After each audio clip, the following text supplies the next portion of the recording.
What is up, my friends? Your weekend has officially started, and you are very welcome along to Friday evening's Anfield Agenda News Roundup. Lots for us to go through in this video, including still not knowing who Liverpool's opponents are going to be in the round of 16 of the Champions League. Arne Slot's press conference notes today as well. We'll go through that, and a tiny little bit of transfer gossip just thrown in because, the season that's in it. But as always, ladies and gentlemen, we do want to know your thoughts, so let us know in the comment section. Drop a like on the video if you enjoy it, and we would love you to hit that subscribe button. We are playing tomorrow, 3 p.m. kickoff. The game isn't on TV in the UK, but don't fear, it is in Ireland, so I've got you covered. We'll be live from 1:45 p.m. for our watch along. We'll have our match reaction, our player ratings video, and everything else that you would expect from us on a match day. So make sure you join us for that one tomorrow. Until then, let's get stuck into the news because we've got plenty to go through. So, as I mentioned at the start of this video, we're still really none the wiser as to who Liverpool's opponents are going to be in the round of 16. Apparently, there's going to be another draw after the playoff round, and then Liverpool will see which side of this tournament that we're on and what our pathway through to the final is. It's all very confusing. Many of us tuned in today to try and figure out the draw, only to find out that we still won't know. So Liverpool will get their opponents after the playoff round. There'll be another draw, and then we surely will know whether it is Paris Saint-Germain, Benfica, Brest or Monaco that we get into the next round. So we'll keep you informed as soon as we know. And it is very confusing format, this new one, or at least to an idiot like me it is. So let's speak about a change of fixture that's possibly coming up. Should Liverpool progress to the Carabao Cup final, and that would mean we have to overturn that 1-0 deficit in the game coming up against Spurs on Thursday, our game against Villa would then be rearranged, which is good news for me. So for me, I hope this is a win-win for two reasons. One, beat Spurs, get to the final, happy days. Also on top of that, it would remove another 12:30 kickoff for us and turn it into a Wednesday, February the 19th, 7:30 kickoff, and I believe it'll be on TNT Sport as well. So should Liverpool beat Spurs and make it to the Carabao Cup final, our game against Villa would be rescheduled to Wednesday, February the 19th at a 7:30 kickoff. This would also mean that we play Villa away before playing Manchester City away in the same week. So you can see why the fixtures are going to be coming thick and fast, and getting as many points on the board early doors is, well, it's the way to go, isn't it? And we start that process tomorrow in what is going to be a massive weekend. But there's good news. Arne Slot has confirmed that Diogo Jota, Joe Gomez and Darwin Núñez all trained today and will be available for selection moving forward. Now, I don't know how many of these guys will make it into the matchday squad tomorrow. You would say Darwin anyway, if he's over his illness, should be available for selection. With Jota and Gomez maybe coming back from injuries, might see them on the bench, maybe get a little few minutes. But either way, it's very good news for the squad and for Arne ahead of what is a huge game tomorrow.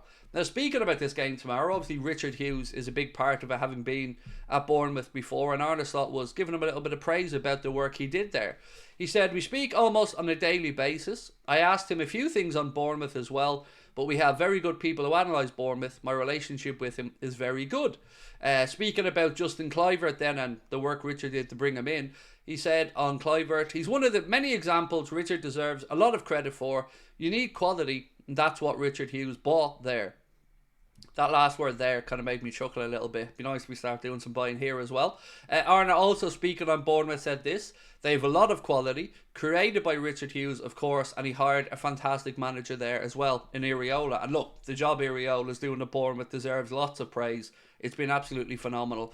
They're coming off the back of a 4-1 victory over Newcastle at St James's Park, and then a comfortable 5-0 victory as well over Nottingham Forest, which, let's be honest, nobody's done that to Forest this season, so that's definitely a result that made a lot of people take notice." So, on Federico Chiesa, Arne Slot has been, well, giving him some praise and also hinting at some more minutes coming soon.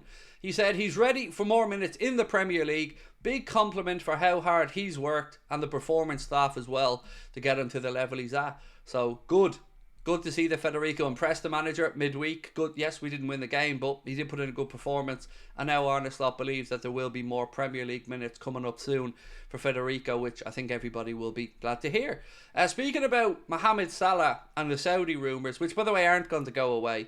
There's already been interviews all over the shop today from people with vested interest in Saudi football, talking about Mohamed Salah being the player that they want to bring in. Of course, Al Hilal are going to be taking part in the Club World Cup as well in June. I mentioned this to you guys before. FIFA have changed the rules now, which would mean they would be able to register him ahead of that if indeed Mohamed Salah does go there. But this is what Arne said, and let me know what you think about it. He said, everybody wants him, including us. We want him to extend. And so do we. And so does every fan I know out there. And hopefully we do get that extension sorted out very soon, because we're all very nervous about it. A little bit of news here on Xavi Simons, because Transfer Sector via Fabrizio Romano said that many clubs in England are keeping a close eye on the situation of Xavi Simons, who is going to be allowed to leave PSG. Now, I think he's gone straight to Leipzig, as per reports over the last day or two. But Anfield Sector have said in December David Ornstein listed Liverpool as one of the possible destinations for Xavi Simons. So let me know your thoughts on that one. It looks as if he's going to go to Leipzig, but whether Leipzig then look to cash in, let's wait and see. Be a lot of money, but let's wait and see what happens. Interesting stat posted here by Anfield Buzz crediting Opta. Before the season, the likelihood of Liverpool winning the Premier League was 5%. 5 before the season. So remember, all these people telling us that we had a great squad and everybody was confident. 5% was the likelihood, and nobody was mentioning us as league winners, including me. Today, though, the likelihood of Liverpool winning the Premier League, 91.8%. 91.8.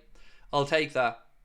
Hopefully we can get that closer to 100 after this weekend, but 91.8 sounds pretty good to me. And a last word here from Arne Slot on Bournemouth. He said, it's a big one. I knew this already when we played the game in the second half at home when we were 3-0 up, and they didn't give up. He said, they kept going at us. They showed me character. Since then, they've been outstanding. His players work incredibly hard in a different way to Arsenal. They're a threat at set pieces. Maybe they deserve higher than the position they're in at the moment. And look, it is going to be a very difficult game against Bournemouth. We know that. But it's one that also excites me, because I think it's going to have plenty of goals in it and keep us on the edge of our seats. Last little bit of news here about former Liverpool captain Jordan Henderson. You may have seen the whole will he, won't he thing between moving from Ajax to Monaco. Well, that has been resolved. A report today from the Telegraph said Jordan Henderson has changed his mind, will stay at Ajax, and regrets his behaviour. Yesterday, he threatened Ajax that he won't play for the club again if they don't let him go, and he even took off his captain's armband just moments before kick-off after the stadium speaker announced him as captain for the game. But after last night's game, he told a reporter that he regrets his behaviour, or he told the club, that he regrets his behaviour and he wants to finish the season at Ajax and make it a successful one. So there you go, ladies and gentlemen. That is the Anfield Agenda news roundup for today. I won't be live tonight. I'm trying to take a little bit of time away from live streaming for the next little bit, just to get my head straight, because, you know, I'm being honest here, I'm not in a good place at the minute, and I'm, you know, struggling to sit in front of the camera, and I don't want to go on a downer, but yeah, I'm not in a good place at the minute, so I'm going to try, do my best, keep you guys up to date with news videos and whatnot. I will be live for the game tomorrow, as always. I'll never shirk my match day duties, but I appreciate all the support you guys have given me. Enjoy your weekends, and I'll see you tomorrow at 1:45 p.m. Much love, my friends. Here's to that 300k chase. Let's make it happen. Talk to you then. Bye bye.